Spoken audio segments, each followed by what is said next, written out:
This is Zebra Family channel. Have you subscribed? If not, drop your subscription by pressing the red button and don't forget to like and share. Family, I just want to ask you to listen to this case. It's a different case, but it gives us a certain lesson as to what is happening in the Senzo Meyiwa case.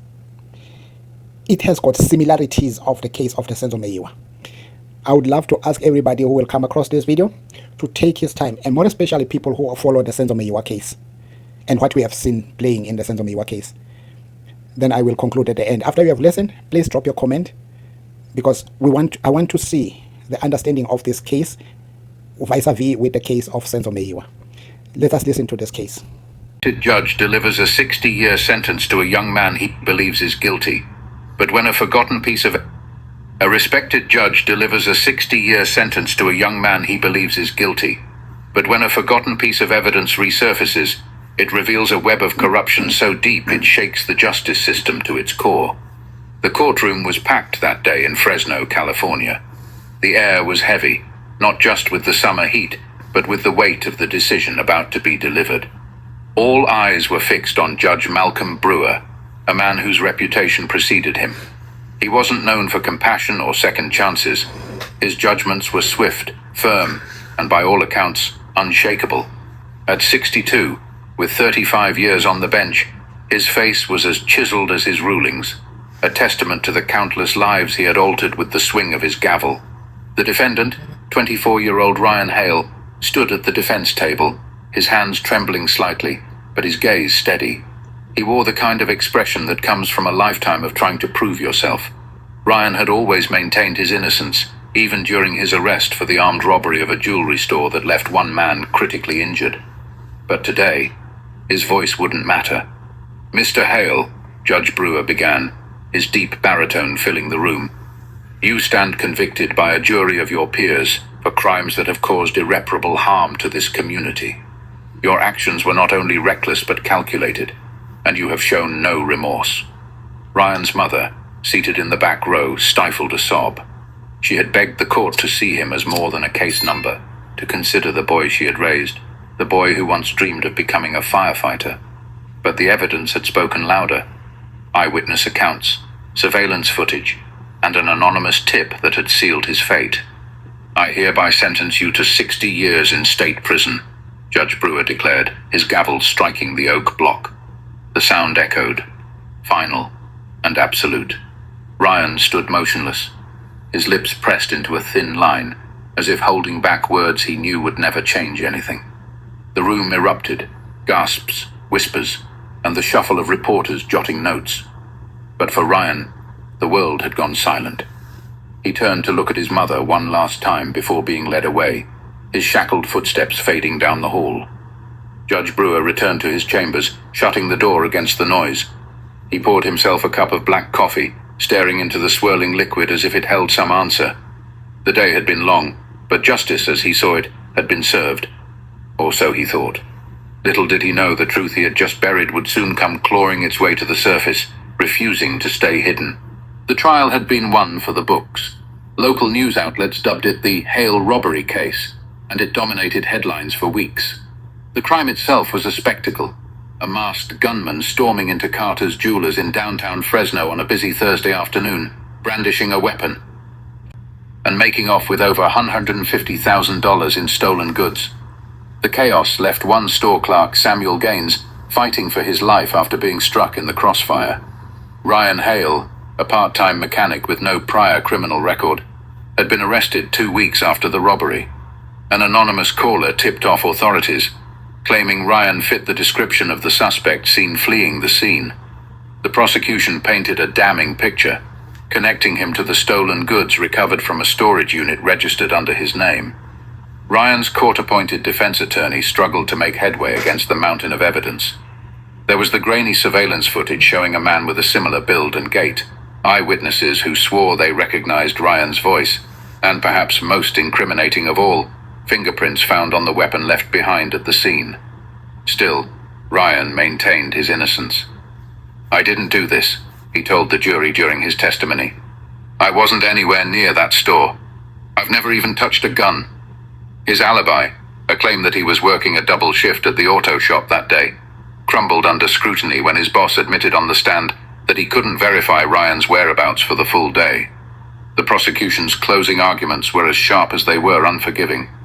"This is a man who thought he could outsmart the law," the district attorney declared, pacing before the jury. "But the evidence doesn't lie. The fingerprints don't lie. The witnesses don't lie." In contrast, Ryan's defense felt feeble, almost defeated. "Ladies and gentlemen of the jury," his lawyer pleaded, "there are holes in this case, doubts. Isn't that enough to give this young man the benefit of the doubt?" But his voice lacked conviction, and the jury wasn't swayed. The deliberation was swift, less than 3 hours.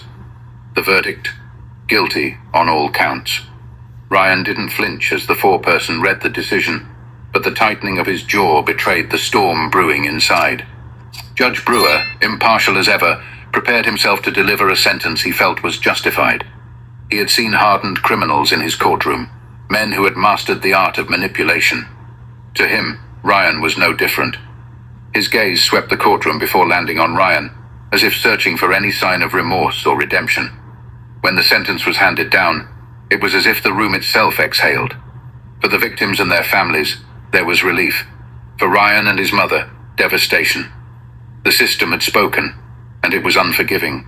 But as Judge Brewer signed the sentencing papers later that evening, a faint flicker of something unsettled him, a nagging sense he couldn't quite place. He dismissed it, chalking it up to fatigue. What Judge Brewer couldn't know was that the trial had been just the beginning. The real story was waiting for him, hidden in plain sight, and it was about to change everything. It started on an unremarkable Wednesday evening.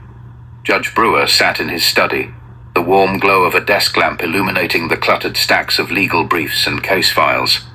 Retirement had been on his mind lately, but tonight there was work to be done. A new case involving police misconduct had landed on his desk, and the allegations were serious enough to warrant extra attention. As he thumbed through the documents, something caught his eye, an evidence log from a prior investigation. At first it was just a passing glance, a meaningless detail in the sea of paperwork. But then a name leapt out at him: Ryan Hale.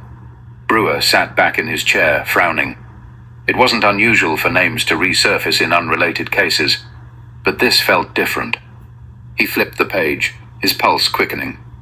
The log detailed the inventory of a police evidence locker, listing items confiscated during a separate robbery investigation that had taken place around the same time as the Carter's Jewelers case. One item stood out: a gun. The description matched the weapon used in the robbery for which Ryan had been convicted. The problem? This gun hadn't been submitted as evidence during Ryan's trial. In fact, it hadn't been mentioned at all. Brewer leaned forward, the weight of his discovery pressing down on him. He cross-referenced the serial number with the trial documents still fresh in his memory. It was an exact match. Same make, same scratches on the barrel.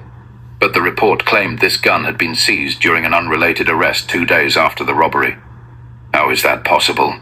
he muttered under his breath. His heart raced as he pieced together the implications. If this gun had been in police custody, it couldn't have been used in the Carter's Jewelers robbery. And if it wasn't the weapon, then whose fingerprints were on it? He couldn't shake the feeling that something was off. Brewer had spent decades navigating the labyrinth of the legal system, and he knew how easily critical details could be buried. But this wasn't a mistake. It felt intentional.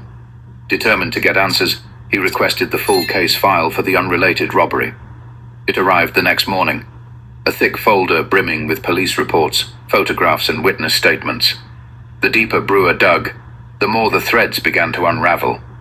The arresting officer in the unrelated case was the same detective who had testified during Ryan's trial.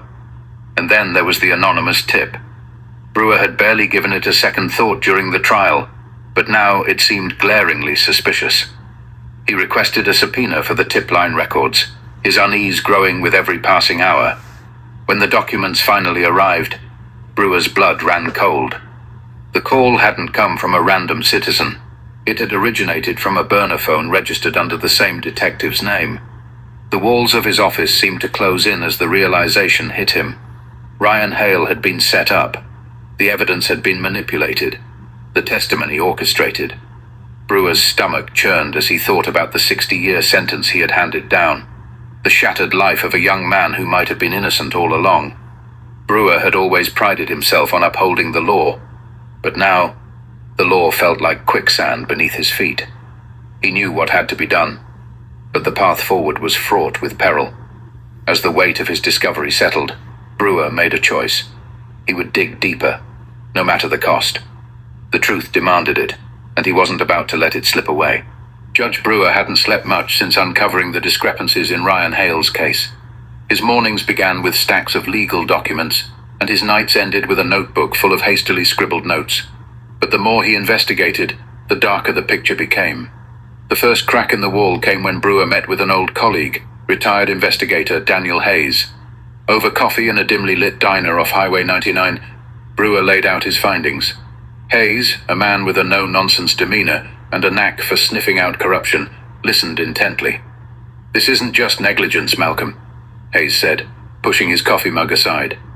"If what you're saying is true, someone went to great lengths to make sure that kid took the fall." Brewer nodded grimly. "I need proof, Dan. Solid proof."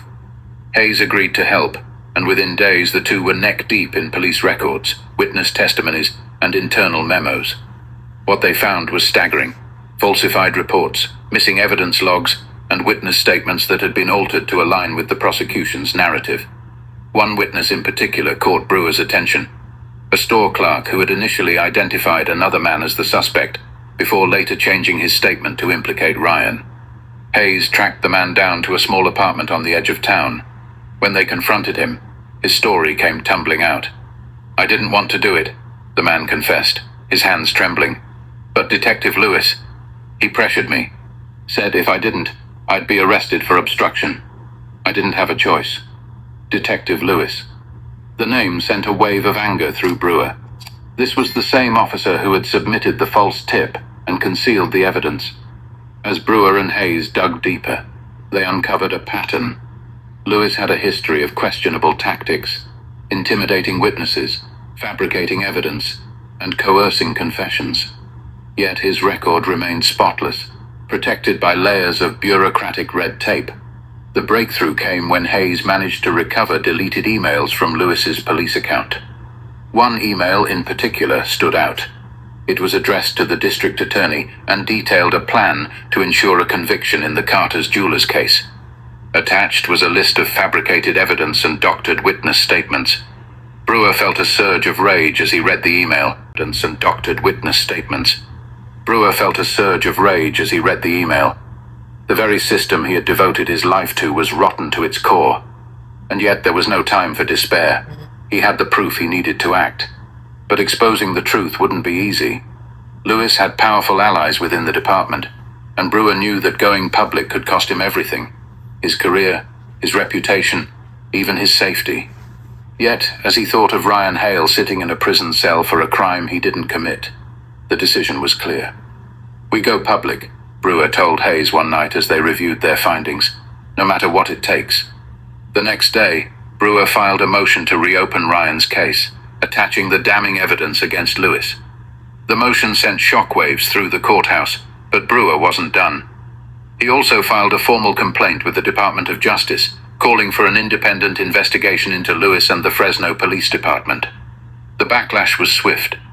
Brewer received anonymous threats, warning him to back off. His colleagues distanced themselves, and the media began to question his motives. But Brewer stood firm.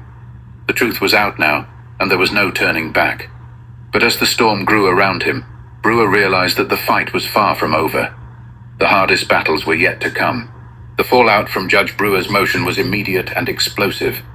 Local headlines screamed accusations of corruption within the Fresno Police Department, and public outrage spread like wildfire. For the first time in decades, Brewer felt the heat of scrutiny aimed directly at him. Some called him a hero for seeking justice. Others labeled him a traitor to the system he'd sworn to uphold. But it wasn't just public opinion that turned against him. Brewer began receiving phone calls at odd hours, heavy silence on the other end before the line went dead. One morning, he stepped outside to find his car tires slashed. A crude note scrawled on the windshield. "Drop it, or else." Brewer knew the risks of pursuing the truth, but he hadn't expected the threats to escalate so quickly. Still, he refused to be intimidated. He'd seen too many lives ruined by the kind of systemic failures he was now confronting. Ryan Hale's face haunted his thoughts. Young, determined, and heartbreakingly resigned to a fate he hadn't deserved. Meanwhile, Detective Lewis wasn't going down without a fight. Through his attorney, Lewis denied the allegations, claiming Brewer's motion was a baseless attack aimed at tarnishing his career.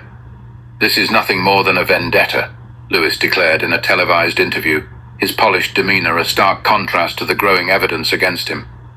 Brewer watched the interview from his living room, his jaw tightening with frustration. The lies were bold and calculated, but he had something Lewis didn't: the truth.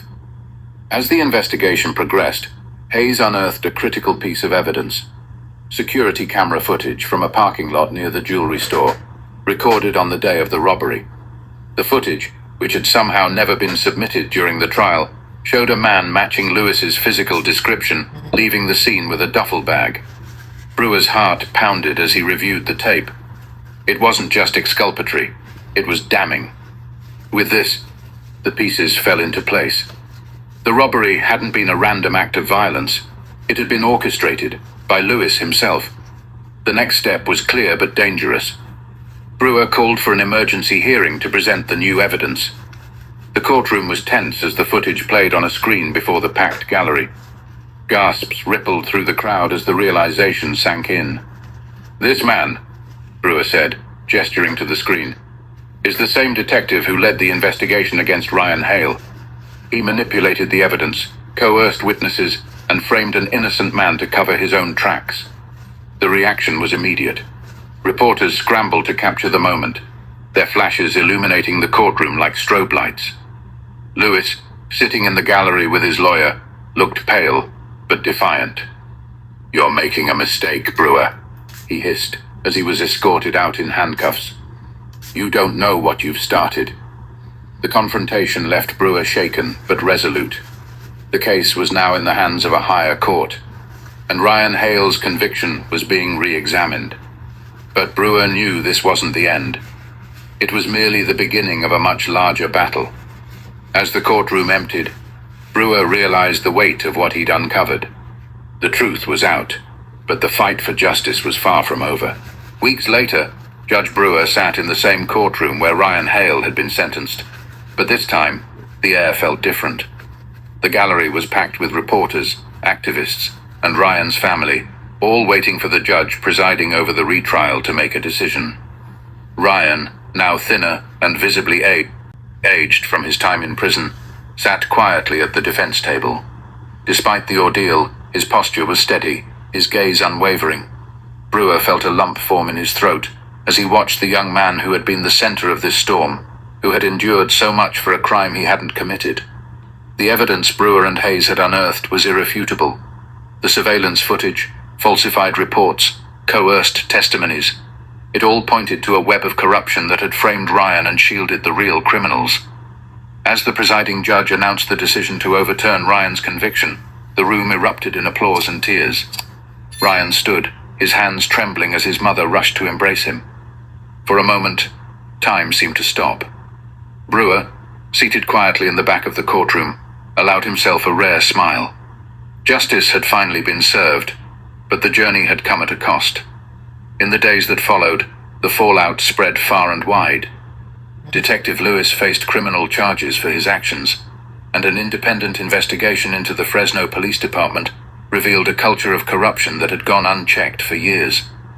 The case sparked nationwide calls for reform, with Brewer's role becoming a rallying cry for accountability within the justice system. Despite the accolades, Brewer remained introspective. He knew this victory was just one piece of a much larger puzzle. The system he had once trusted was flawed, but it wasn't beyond repair, and he was determined to spend the rest of his career fighting to make it better. As for Ryan, his journey was only beginning. Freed from the burden of a wrongful conviction, he vowed to dedicate his life to helping others who had been unjustly imprisoned. His story became a beacon of hope for those who believed in the power of resilience and the pursuit of truth. The story of Ryan Hale and Judge Brewer is a powerful reminder that justice is not infallible. It requires vigilance, courage, and a willingness to confront uncomfortable truths. If this story moved you, consider supporting organizations that work to free the wrongfully convicted and advocate for systemic reform. And don't forget to subscribe to our channel for more stories that inspire and challenge the way we see the world. Because sometimes, the fight for justice doesn't end in the courtroom. It begins there. Listening to this case, family, what did you pick on it? Because I see a very strong judge, a no-nonsense judge in this case, who was presiding in this case, and he is known of no-nonsense. Every evidence was brought to him, and he looked at the evidence, and he felt that even the jury that was there, because overseas they use jury, people who watch the case and come with their verdict, exactly how they feel the witness and the cross-examination that has been going on in court. Then they come with their verdict and give it to the judge. Then the judge will pass the sentence. So here in this case, they were so convinced that this boy did the crime, not knowing that it was not that boy who did that crime. But because of the corruption of the law enforcement, this guy was sentenced to 60 years. And it took the judge. That's something. After sentencing this guy, and then he realized that there was something that caught his eye. Then he started to follow up on that. That is what our judge Rata should do. We've got 636 case on the Senzo Meyiwa. We've got 375 on the Senzo Meyiwa case. At least the judge can start to ask himself as to why are we having these two dockets? What is it that went wrong here? If he wants to deal with really justice and give really justice to the Senzo Meyiwa family, he should sit down, try to analyze why are we having two dockets? Why the other docket is saying intruders were there and the other docket say intruders were not there. That should be his research, like this judge in this case, who started to look at the evidence after passing judgment, destroying somebody's life, sending that person to prison for 60 years, destroying that person's life. And he decided. And the bad thing about this law enforcement who does this kind of dirty games on people's lives, they are very dangerous, because when he was confronted about all the lies that he has been telling the court, the evidence that he collected, the confession and everything that he brought together, it was not factual. It brings to when I listened to this case, that brought in my mind exactly what these guys, Ntanzi, accused number one, what they are saying, that they did not write any confession. And it comes to the gun. The gun, it's a gun with a wheel, which was a revolver in the Senzo Meyiwa case. Eyewitnesses saying that. And here, when you listen to this case, the gun that was used, it was used in another case. And the judge did pick on that no, there's something wrong here. At least Rata has had all the evidence that the gun that was used in the Senzo Meyiwa, it had a wheel. But what is presented in front of him is not exactly what the eyewitnesses are saying in court. And as far as Brigadier Gininda, in his own statement, he talked about a gun that had a wheel, which was a revolver. But what they brought in court was a 9mm. That's why this case, when I was listening to this case, it caught my eye and my attention. And I started to listen, and I look at the similarities, and I found that corruption is happening everywhere. But it takes an honest judge to read in between the lines and start to see things that when he sees the puzzle doesn't connect, then he starts to rebuild it again. Like this judge did, he rebuilt his puzzle, and that corrupt police was brought into justice. Like we are crying today, that we want the really killers of Senzo Meyiwa to be brought into justice. What do you think about listening to this case, family? Drop your comment. Don't forget to like, share, and subscribe. And this was a very good lesson, and this case, because when you follow the Senzo Meyiwa, it makes you understand that there are so much similarities in this case and the Senzo Meyiwa case. We've got lessons to learn from this case, and very, very big lessons. So it will help us to understand that. And the judge, because I know he watches YouTube, he watches what we're saying about the case and everything. I wish this catch his eye and think about what is going on in his own court. Please drop your own comment, family. Don't forget to like, share, and subscribe. Until the right culprits are brought into book, that's when he will rest. and when the sense of your family get closure. Ngiyanithanda nonke ngothando lukalove. Ngithi bravo, bravo, bravo.